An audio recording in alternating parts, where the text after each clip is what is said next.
Começamos mais uma edição do Vejam Só Especial. Hoje, tratando da questão da humildade bíblica em contraste com a baixa autoestima. Para falar desse assunto, nós trouxemos o pastor Rui Alexandre dos Santos, da Igreja Batista Emanuel. Tudo bem, pastor? Como é que vai? Tudo bem, ótimo, graças a Deus. Muito obrigado pela sua presença. E também o pastor Vladimir Franco, mais conhecido como Quelé, da Igreja Cristã Sal da Terra. Tudo bem, Quelé? Tudo bom. Firme. Daqui a pouco você vai entender por que ele tem esse nome. E o programa Vejam Só, que está entrando no ar agora, e eu queria agradecer a sua audiência, é produzido e transmitido em tempo real pela Rede Internacional de Televisão. O sinal da RIT alcança não apenas o Brasil, mas a América do Norte, a do Sul, a Central, a Europa e boa parte do restante do planeta. A todos os telespectadores, o nosso muito obrigado pela audiência e as nossas boas-vindas ao debate. Queremos a sua participação. Deixa eu sentar aqui. Bom, o pastor Rui Alexandre dos Santos já é conhecido dos telespectadores do Vejam Só. Ele é pastor da Igreja Batista Emanuel. Isso. Onde fica essa igreja, pastor? Fica no Jardim da Saúde, lá na rua Eugênio Falck, 396. É uma igreja muito carnal essa sua, não é? Sim, porque fica bem atrás da churrascaria. O ponto de referência é a churrascaria. O ponto de referência é uma churrascaria, é Chapecó Grill, e é terrível, no horário da IBD e do culto da manhã, sentir aquele cheirinho de carne. Mas Deus dá graça e dá para sobreviver a cada domingo. Podia ser pior, vocês podiam ser adventistas, aí vocês iam sofrer muito mais. Com certeza. Pastor Vladimir Franco, por que o irmão é conhecido como Quelé? Seja bem-vindo. Obrigado, é um prazer estar aqui junto com vocês. A gente tem sempre assistido o programa em casa. Bom, quando eu era pequeno, a minha irmã mais velha, ela tinha dificuldade, ela era um ano só mais velha que eu tinha dificuldade de falar Vladimir. E aí ela começou a me chamar de Cunhé. Esse Cunhé passou por um processo até chegar a Quelé, e aí a gente acabou ficando conhecido e hoje... E mesmo o pessoal te chama de pastor Quelé? Isso. Pastor Quelé. O irmão pastoreia a Igreja Cristã Sal da Terra? Isso, em Osasco. Onde fica? Dá o endereço. Fica lá em Osasco, no bairro de Presidente Altino, na rua Ari Barroso, número 6. E, além disso, o irmão é psicólogo na Fundação Casa? Isso. Trabalha com a criançada, com os adolescentes? Com os menores infratores. Muito bem. O senhor é especializado em psicobiologia na área de terapia cognitiva comportamental e na atuação e atua com os dependentes de drogas, não é isso? Isso, há mais de 20 anos. Como é que começou essa sua experiência nessa área? Na verdade, eu acabei entrando por osmose, né? Porque quando eu me converti, quando eu tinha 24 anos de idade, hoje tenho 46, automaticamente os amigos começaram a me procurar e saber o que tinha acontecido, como é que eu tinha me recuperado. E vinham para a igreja, e eu não tinha muito conhecimento técnico, né, mais prático sobre o assunto da questão da drogadição. Eu comecei a fazer alguns cursos, me preparar, e até mesmo em relação, né, ao universo, né, da igreja. Então, tinha um chamado, descobri que eu tinha um chamado, e eu fui fazer, então, o seminário, e nesse interim, naquela época, no início da década de 90, a questão da AIDS, né, o desconhecimento, né, de como tratar aquilo, então as comunidades terapêuticas eram muito difíceis e a gente tinha que arrumar muito, e eu comecei a pesquisar, ir atrás, encaminhar, e nisso aí a gente acabou tomando gosto por isso e tendo que estudar, se aperfeiçoar, né, e buscar os conhecimentos para poder, então, ajudar melhor aqueles que nos procuravam. Não só a questão de trazê-los para a igreja, mas também de ajudar em todo o contexto, seja a questão social, né, a questão da família. Nós sentimos a necessidade de começar lá na igreja. Na época eu era da Igreja Evangélica da Viliara, lá em Osasco, e nós começamos um trabalho com a família, um grupo de apoio, né? Começamos assim, despretensiosamente, mas aquilo começou a tomar vulto, crescer, e está lá até hoje esse grupo, né? Então, muitas vidas, né, tendo um contato, né, com o Evangelho e sendo encaminhada para a comunidade terapêutica, clínica, através desse trabalho. Muito bem, muito obrigado. Bom, feitas as apresentações, temos então um pastor bem tradicional, de uma igreja bem tradicionalzona, né? Que é o pastor Rui Alexandre, da Igreja Batista, e da Batista Bíblica, né? Isso. Igreja Batista Bíblica. E o pastor Kelé, que é de uma igreja neopentecostal, aberta. Né? Não, ela é... A Sal da Terra é pentecostal, não é? Ela é pentecostal, a nossa base é presbiteriana. É um grupo lá em Uberlândia que saiu da Igreja Presbiteriana do Brasil. Dissidentes. Tá bom, deixa pra lá. Vamos assistir a matéria que a repórter Carla... Vocês ainda vão voltar. A repórter Carla Viana preparou apresentando o tema de hoje. Vejam só. A humildade refere-se à qualidade daqueles que não tentam se projetar sobre as outras pessoas, nem mostrar ser superior a elas. Disse que a humildade é uma virtude de quem é humilde, independente da classe social. O próprio Cristo, na sua grandeza, se fez homem e deixou grandes exemplos de humildade. Um deles aconteceu nos últimos minutos que passou junto com os discípulos. Tendo se levantado da ceia, tirou o manto e, tomando uma toalha, envolveu-a no corpo. Depois deitou água na bacia e começou a lavar os pés dos discípulos e a enxugar-lhes com a toalha que o cobria.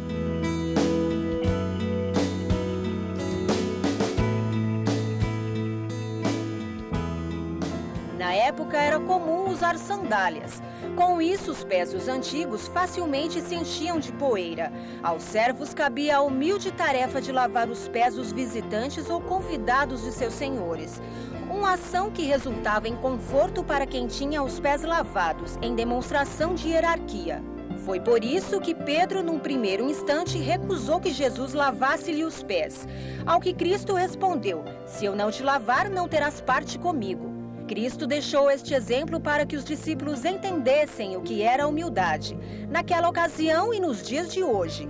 Mas será que tentar imitar o Mestre, alguns cristãos não camuflam uma autoestima baixa ao invés da humildade ensinada nas Escrituras? É o que debate o Vejam Só. É isso aí. O assunto de hoje é a questão da autoestima baixa, né? Ou baixa autoestima, que é uma palavra que muita gente confunde, né? Porque tem o alto e o baixo junto, fica atrapalhado. O alto é de si mesmo, né? Não tem a ver com alto, contrário de baixo, não, tá? Então, é baixa autoestima. Então, quem se considera inferior. Antigamente, né, no tempo que eu era criança, chamava-se complexo de inferioridade. Não é isso? Hoje é baixa autoestima. É só semântica. Muito bem. Você participa do programa pelo site. Hoje é o Vejam Só especial, então a participação é pelo site, vejamsó.com.br. Entra no site, vote na enquete e você pode ganhar prêmios que daqui a pouco eu vou anunciar. Pastor Rui Alexandre dos Santos. A Igreja Batista, né, assim como todas as igrejas históricas, sempre enfatizaram bastante a ideia da humildade. É importante ser humilde, ser servo, né? Aquele que governa é o servo de todos e tal, tarará. Não é perigoso que pessoas com baixa autoestima se sintam humildes e não façam nada em relação ao problema que tem? Uhum. É que, na verdade, a gente precisa separar as duas coisas, porque são dois extremos. Baixa autoestima é uma coisa, a humildade é outra. E pela atitude da pessoa, você começa a identificar essa questão, porque são atitudes distintas. E, por exemplo, a Bíblia prega a humildade, nós pregamos a humildade, mas a humildade está ligada à intenção de levar a outra pessoa a crescer espiritualmente, a ser salva por Cristo. É uma humildade em que você vai se rebaixar como Jesus se rebaixou, para que o outro seja beneficiado em prol da salvação, em prol do reino de Cristo. E essa é uma visão espiritual e não uma visão de vida.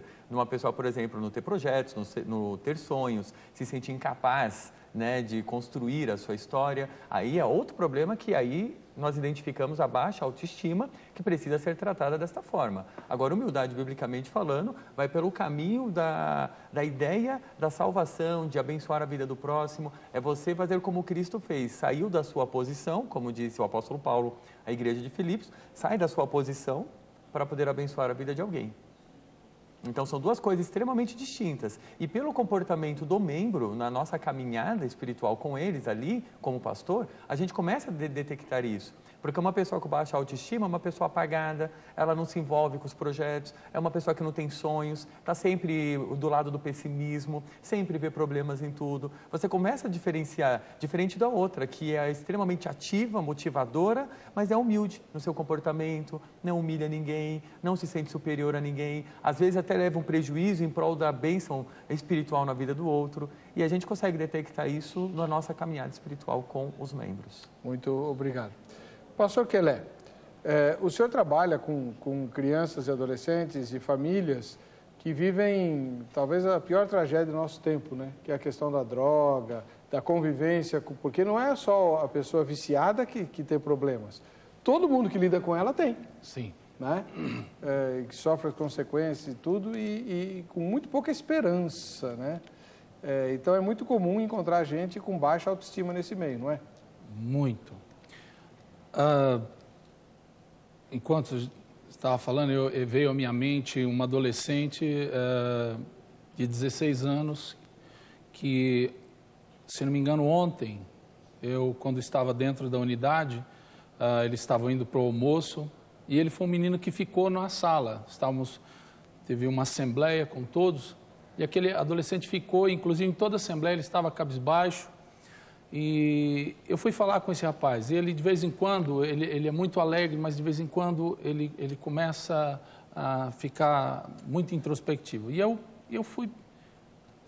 coloquei a mão nele e falei, o que está acontecendo? Né? Ele falou, eu estou sozinho, eu não consigo acertar, eu só erro, eu só faço besteira. Como é difícil, né? O adolescente que está vivendo um momento, né, de vulnerabilidade, né, em todos os aspectos, né? E ele entender esse processo, um adolescente que ele não entrou na vida, né, delitiva, ele tem os seus conflitos naturais. Eu tenho um filho de 17 anos que vive os seus conflitos naturais. Agora, imagina um adolescente que ele acaba sendo levado, né, a esse meio, né, seja consciente ou inconsciente, a crise é muito maior. Agora, eu penso que é interessante, nós falamos sobre a questão dos extremos. Né? Os extremos, tudo que tem os seus polos de extremos são complicados. Então, nós precisamos de buscar o equilíbrio. Então, nós vemos a própria questão do bullying, né? Onde você tem, geralmente, pessoas que têm a autoestima baixa, que são as pessoas que sofrem o bullying, e, geralmente, quem é o indivíduo causador, né?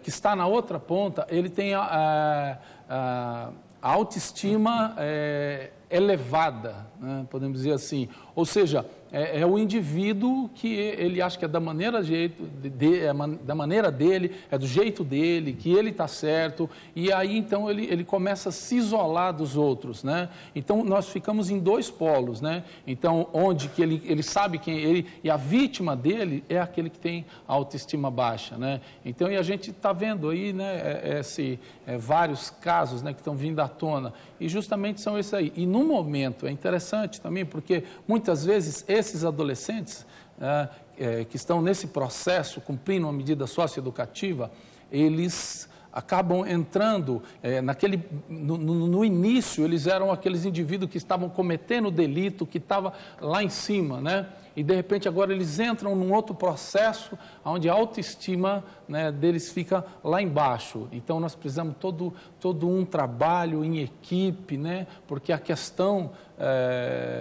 principalmente, né, das drogas e do ato infracional, ele é uma questão, né, biopsicossocial. Né? Então, envolve, né? Não é a mãe, né? Não é o pai, né? Não é a sociedade ou o próprio menino, a questão genética, mas são N fatores que a gente precisa detectar para saber onde nós vamos ajudar, trabalhar com a autoestima, né, desse indivíduo. Aliás, pastor, Rui, ajuda a gente, eu sei que, pelo menos nas igrejas por onde eu passei, havia muita confusão com o uso da palavra humilde. Muitos crentes usavam a palavra humilde para não usar a palavra pobre. Né? Aquela família é uma família humilde, a gente precisa ajudar e tal. Não tem nada a ver, né? Muito pelo contrário. Na verdade, eu concordo com o irmão, durante muitos anos, eu nasci no meio cristão tradicional e muitas vezes era usado exatamente isso. A palavra humilde é uma pessoa simples, uma pessoa com poucos recursos. Mas, na verdade, biblicamente falando, uma coisa não tem nada a ver com a outra. Até porque nós encontramos pessoas que não têm praticamente nada, estão extremamente arrogantes, orgulhosas, vivendo totalmente diferente do padrão bíblico. E encontramos pessoas extremamente abonadas dentro das nossas igrejas que têm um comportamento humilde de servo, de ser bênção na vida do outro, de proporcionar bênção, vitória na vida do outro. E eu concordo plenamente com o irmão, são duas coisas extremamente distintas também. Humildade é uma coisa, ser pobre ou não ter bens é outra coisa extremamente diferente e foi usado de forma errônea durante anos e causou muita confusão, sim. Muito bem. Ir em direção à humildade bíblica, pastor Kelé, tem que ser, ela não é natural, ela tem que ser com jejum, oração, com busca, ou dá para a gente dormir orgulhoso e acordar humilde? Olha,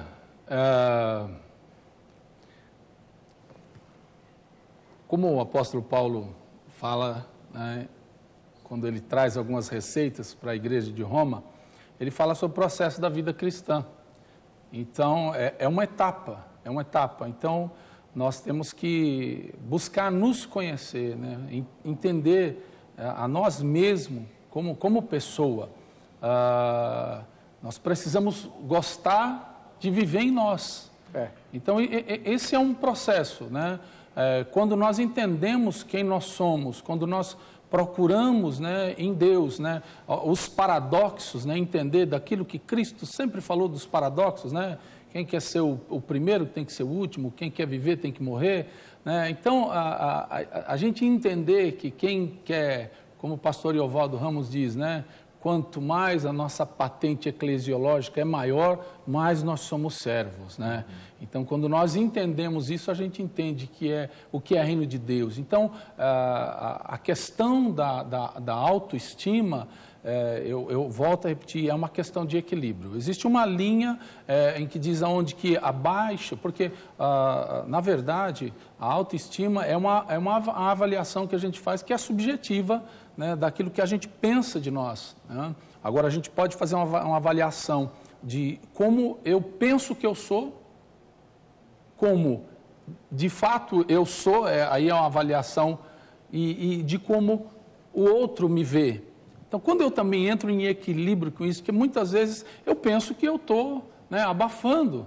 Então, a minha autoestima está muito boa, só que, na verdade, as minhas atitudes práticas, né, são como aquele sino que bate e só faz barulho. Então, quando eu consigo harmonizar, né, mostrar de fato o que eu sou, né, daquilo com que eu falo, né, como o Ralph Waldo falava, né, as tuas palavras falam tão alto que eu não consigo ouvir, né? As tuas atitudes falam tão alto que eu não consigo ouvir as tuas palavras.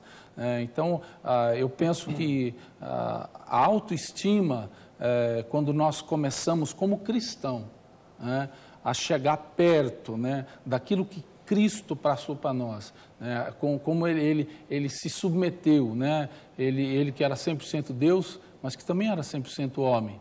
Desceu da sua glória e viveu entre nós, viveu o evangelho encarnacional, né? O verbo se tornou carne e viveu entre nós, né? Então, essa é a maior lição de humildade que a gente pode ter. Então, quando a gente começa a entender que eu tenho que sentar junto com um menino em situação de rua, quando um adulto em situação de rua, eu sentar junto com ele, eu dar a mão para ele, isso não vai me contaminar, ou isso não vai me fazer inferior. Quando eu estou bem comigo mesmo, né, aí eu consigo crescer. Agora, o jejum e oração, isso faz parte da vida cristã. Isso é...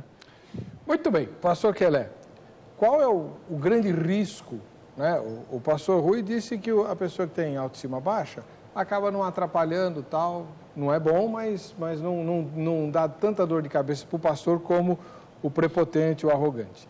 Qual é o grande risco de quem tem baixa autoestima? Ou não existe risco, na verdade, se deixar ele lá, mal ele não vai fazer, nem para ele, nem para ninguém? Bom, novamente, nós falamos da questão dos polos, né? Dos excessos.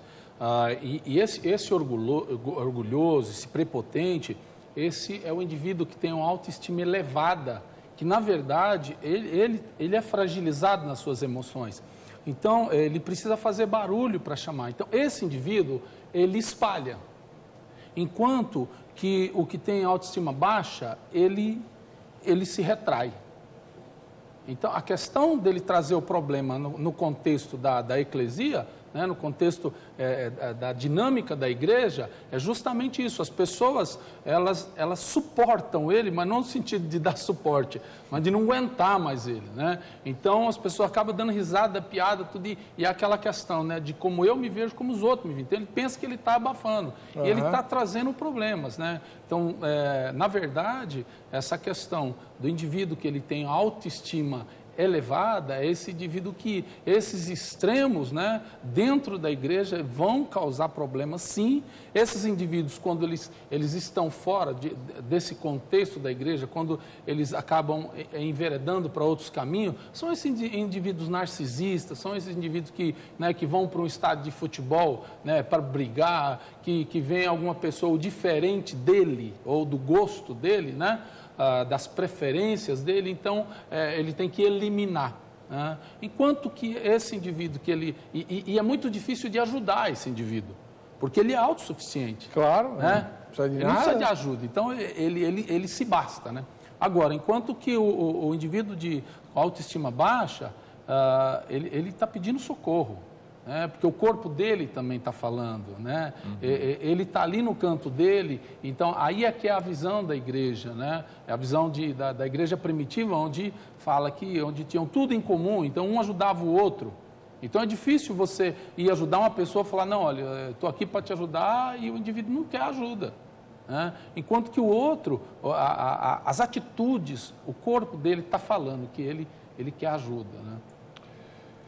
Eu estava lembrando aqui, nessa história que o pastor Rui contou, eu fui pastor de uma família, né? Crentes mesmo, sabe aqueles crentes bem tradicional, firme mesmo? E o patriarca da família, ele se converteu de uma maneira muito curiosa, né? Porque ele era católico, trabalhava na fábrica de velas da igreja de São Judas, né? E falei, como é que o senhor se conheceu o evangelho? Ele falou, olha, eu estava namorando aquela que se transformou em esposa dele, né?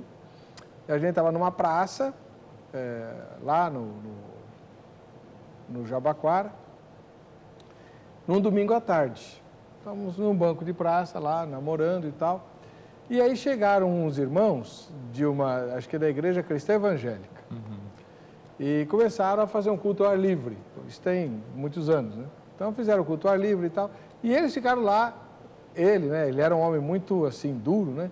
Então ele ficou rindo e zombando dos crentes fazendo o ar livre na praça. E apareceu um bêbado, mas um bêbado daqueles chatos, né? Que ficava lá. Aí ele ficou olhando e falou, já esses crentes vão chutar esse bêbado para... Mas qual bêbado que não é chato, né? Já esses crentes vão chutar esse bêbado. E ele ficou só para ver o que iam fazer com o bêbado. Aí acabou o culto ao ar livre e o pessoal convidou. Agora a nossa igreja fica logo ali, tá todo mundo convidado, vamos para o culto. E o bêbado foi o primeiro que aceitou o convite. Aí ele falou, nós vamos lá, né? Falou para a noiva, nós vamos lá que eu quero ver o que eles vão fazer com esse bêbado. Aí foi. Aí puseram o bêbado lá dentro da igreja, na última fileira, um diácono de cada lado. Ele não sabia que era um diácono, né? Ele ficou sabendo depois. Mas puseram um diácono de cada lado do bêbado, falaram, fica quietinho aqui, ouça a palavra de Deus e tal. E ele ficou até o fim do culto achando que iam maltratar o bêbado.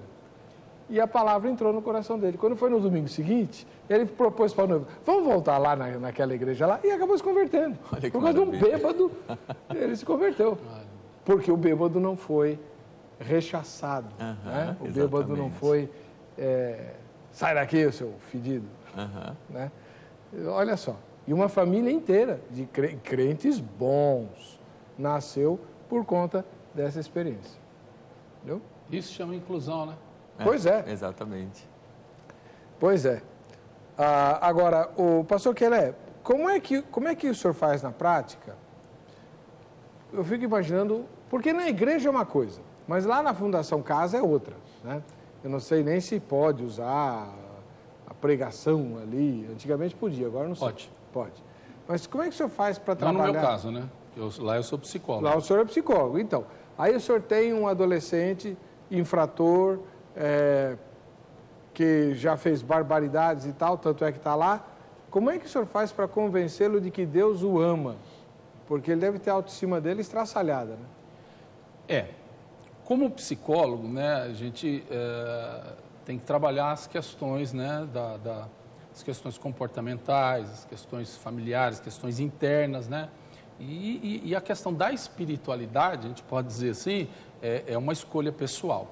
Né? Então, é óbvio que eu disse aqui que a questão, né, da problemática das drogas, ela é biopsicossocial. Né? Por que bio? Por causa que é uma questão que é do organismo também. Interage. Genético, a gente não pode dizer que você não tem estudos científicos comprovadamente. Hoje que se tem muito é sobre álcool. Maconha pouca coisa, cocaína, crack, mas assim, para que a gente tenha uma referência, né, de um N válido, de um tempo válido, assim, isso demora anos, né? Então, assim, tem muita pesquisa sobre o álcool, né, com gêmeos e tudo. Então, a gente pode dizer hoje que o indivíduo que o avô foi, o pai foi, ele não tem um problema genético, ele tem uma predisposição hereditária. Então, é bio nessas questões. Né? É psico por causa das questões que o indivíduo pode passar, alguma perda, né? Um luto, alguma situação vivencial que ele, no momento, né, está emotivamente fragilizado e ele pode se enveredar por esse caminho. Né? Pode ser uma opção aí de saída. E a questão social é todo o contexto, né, que ele vive, né, com a família, né, com os vizinhos, né, na escola, enfim. Eu costumo dizer que, além de ser biopsico e social, ele também é pneuma, né, aí como pastor. Né? Ele é pneuma também, porque tem uma questão da espiritualidade do indivíduo, né? Como que está a mente dele, como é que ele vê esse ser supremo, né? Quem é Deus para ele? Ou ele acredita em Deus? Então, a gente vê que hoje existem estudos, quando eu fiz especialização na Unifesp, tinha alguns estudos, né, sobre a questão da fé na prevenção. Aliás, tem um curso da Senado, da Secretaria Nacional Antidrogas, que eu já fui tutor também, em que tem que é aberto para a população e principalmente para técnicos e pessoas que trabalham em comunidade terapêutica, religiosos, que é a fé na prevenção. Então, hoje já existem vários estudos científicos que comprovadamente onde que a fé atua de maneira positiva, né, no processo de recuperação, né, no tratamento do indivíduo. Então, por isso que eu entendo que ele é pneuma também. Então, agora, esse indivíduo ele vai fazer escolha. Lá na Fundação Casa, em Osasco, né, que lá é a gestão compartilhada, né, e nós temos uma ONG, que são seus princípios cristãos, onde o nosso gerente é um pastor, e é a HAPS, né, que é lá de Osasco, também uma ONG de Osasco, e nós trabalhamos com gestão compartilhada. Então, é essa ONG mais o Estado. Né? E dentro das atividades, né, do dia a dia, durante a noite tem os cultos, né, aonde tem o GIAME, tem a Igreja Batista, a Igreja Presbiteriana, o Bola de Neve e a Igreja Católica também. Então, existe, o adolescente ele tem a opção, né, do culto que ele vai frequentar. E se ele quiser ir em todos, ele também vai. Né? Agora, é óbvio, quando ele traz essa demanda no atendimento, a gente vai canalizando daquilo que a gente conhece, a família, o contexto dele também. Maravilha. Então, acho muito importante a gente entender também que quando a autoestima baixa, ela é uma questão comportamental, então ela é pontual. Então, a pessoa pode passar por um momento, é uma situação, né? É uma vivência em que ela está naquele momento. Então, isso pode ser superado. Né? Da mesma maneira, a questão da autoestima. Então, quando a gente simplesmente faz essa avaliação entre a pessoa ter uma autoestima baixa ou alta, ou a questão dos dois polos, negativo ou positivo, né? A gente isola ou não leva em consideração a questão dos traços de personalidade. Né? Tem isso também, né? Então, tem pessoa que o traço de personalidade dela vai mais para uma autoestima baixa. Então, tem uma linha que diz que quando a pessoa tem uma autoestima baixa, mas ela é equilibrada, né? Então, aí a pessoa é humilde. Quando a autoestima é elevada, aí ele cai no narcisismo, né? Cai nessa questão do orgulho. Então, aí é a questão da gente simplesmente não demonizar. Né? Então, é claro que a gente, dentro de uma questão terminológica, então, se a pessoa tem a autoestima baixa, né? Então, não necessariamente ele tem uma patologia. Né? Então, quando esse é um processo, né, de ensimesmar e de ficar, introjetar as coisas, né, de se enclausurar, né, viver um momento monástico, né? Então, aí isso então começa a patologizar. Então, o que seria, né, que a gente roubou, o senso comum roubou da psiquiatria a palavra depressão, e ela hoje é até usada de uma maneira pejorativa, e você teve que explicar, né, o que é hoje uma depressão, uma coisa muito séria, né? A patologia é muito séria. Então, e de vez em quando a gente fala assim, hoje eu estou meio deprimido, né? Então, assim... Um sinônimo de desanimado, isso, triste, então, né? E não só essa palavra mãe, mas muitas outras palavras, elas foram trazidas para o senso comum e hoje até tem que ser revista alguma coisa na área da psiquiatria. Então, eu só gostaria de enfatizar, então, essa questão como uma questão de traço de personalidade. Então, a pessoa... Sansão era um indivíduo que ele tinha autoestima alta. Também? A autoestima dele era alta. Então, só que em alguns momentos ele era elevada. Aí tem essa questão de não obedecer aos pais, de procurar lá a filha dos filisteus, de procurar Dalila. Então, um cara que vivia em constante risco. Né? Só que naquele momento onde ele tem a autoestima baixa, que ele vai fazer trabalho mas de quando jumento. ele está equilibrado, quando ele, inclusive existe até, eu traço um paralelo dessa vivência de Sansão com a questão das drogas, né? Um indivíduo que desobedece, que ele vai para aquela...